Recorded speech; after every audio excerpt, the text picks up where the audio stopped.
the story is Devas was found by two ex-ISRO employees.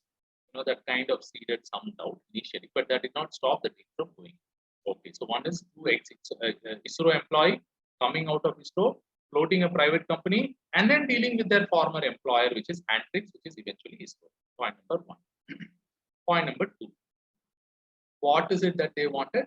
They wanted the same thing. The second wanted some spare band, as in spectrum. Okay, given. Third, they were given at a particular price point, 167 crore for 12 years, which means per year they need to pay 14 crores, which is a very small amount. Now, all this led to doubts.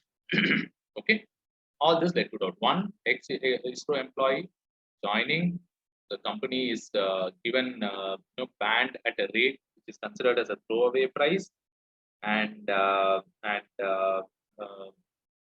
being given a lease for 12 years. So one thing led to another, and the same government which gave the lease, after about 6 years, the same government, so in both cases it was UPA government, they annulled the deal in February 2011. And at least the official reason they gave for annulling was the S-band that was given to Devas, it is used for security purpose. Now, this was the background. The government was already under a lot of problem. You must have heard of the 2G scam and all that. The government was already in a lot of trouble. It did not want any further trouble, so it just cancelled the deal. Obviously, when you are in a commercial contract, cancelling a deal is easier said than done. So Devas being a company, though it was incorporated in Bangalore, but it approached several international arbitration forums, and there it got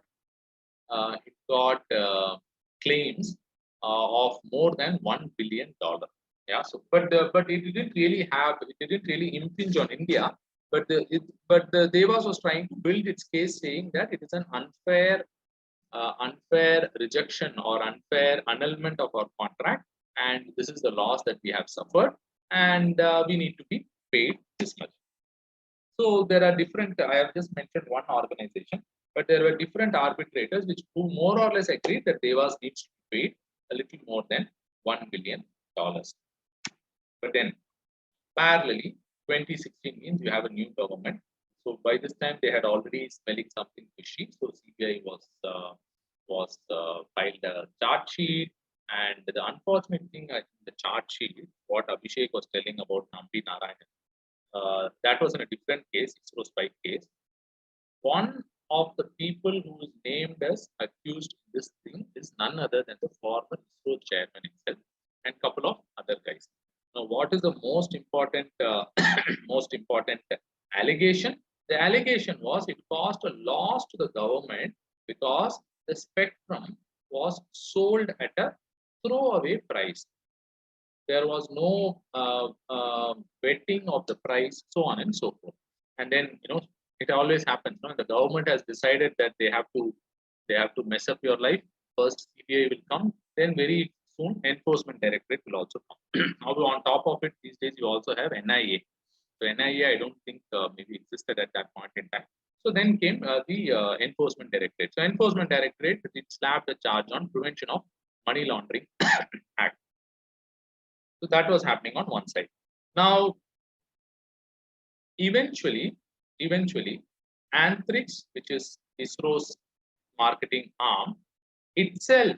So Antrix was the one which dealt with Devas, but now in a complete turnaround, Antrix itself filed a plea with the National Company Law Tribunal in 2021 for liquidation of Devas.